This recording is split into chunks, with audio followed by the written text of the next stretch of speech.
Greetings, Reverend Elijah Musau is my name. Welcome to the Crushed by the World, Comforted by the Word preaching series. Today we are looking at part 3 of healing practices in crisis times. We are reading 2 Corinthians chapter 4, verse 8 to verse 9. And Paul says in this verse, we are afflicted in every way, but not crushed. Perplexed, but not driven to despair. Persecuted, but not forsaken. Struck down, but not dismayed or destroyed. The term resilience has the idea or is a capacity to withstand or to recover quickly from difficulties. It is a concept of toughness and developing thick skin in crisis moments. Apostle Paul talks about 4 pressures that every Christian on this planet Earth finds themselves in, but he also offers an antidote. So he pairs every pressure with the antidote that the Lord gives. Number 1 pressure is affliction. Paul says, we are afflicted but not crushed. Child of God, affliction has the idea of pressure like grapes is to the wine press. Paul says, whenever we are afflicted, God will raise the standard so that we are not crushed. In other words, God will set a standard or a limit to the pressure.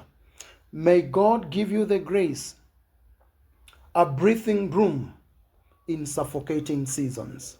Crushed, but not, afflicted, but not crushed. Number 2 pressure is perplexion.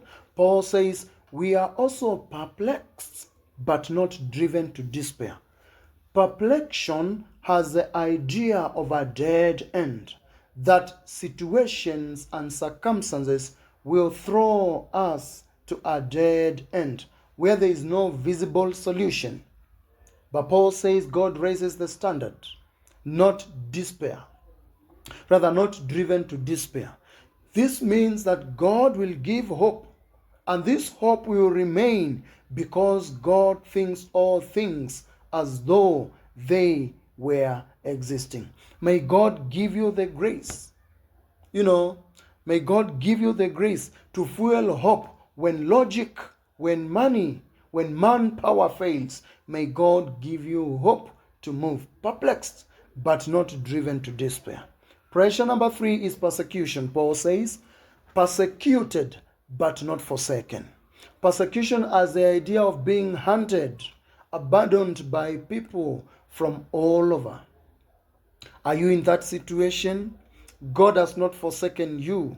God's presence is an unbreakable promise in times of shaking or when we are shaken. Persecuted, but not forsaken.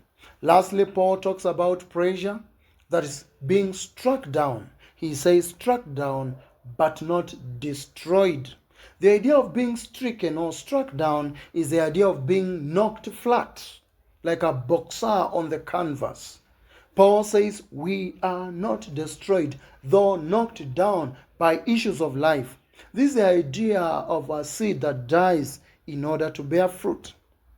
Paul says he will give the grace to defeat. Rather, he will give the grace that turns defeat into resurrection or resurrection ground.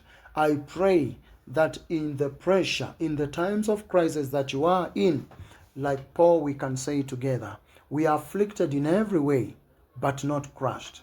Perplexed, but not driven to despair.